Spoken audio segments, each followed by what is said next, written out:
saydiyanlar mıcazlarımız. Görüşseniz mümkün. Doykilerimiz yana bir idealini hoşraf variantı geldi. Bu oversize giyin biçimde işlengen razmerleri standart işlengen.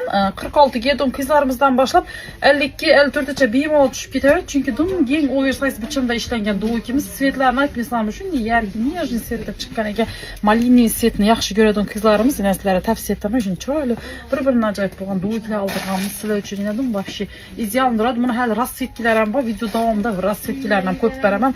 Vahşim çoğalı durad yine. Kime gerek olsa biyim ol gep giyip gör hayt etseyizler buladı ki doykilerimiz narxını kızık kalapeste videonun aslında narxlarından yazıp gitemem ya ki komentarda yazıp gitemem narxlarını. Halasazla dastavkar kal halasazla gep giyip gör hayt etseyizler buladı. Dastavkar için peste adminlan numaranı yazıp kaldırıp gitemeyine. Doykimiz vahşi ideal derecede işlengen birimini varımızdan tavsiye etmem. Giyin biçimde buğan üçüne birimini varımızdan biyim ol hazret giyseyizler buladı yine doykimizde.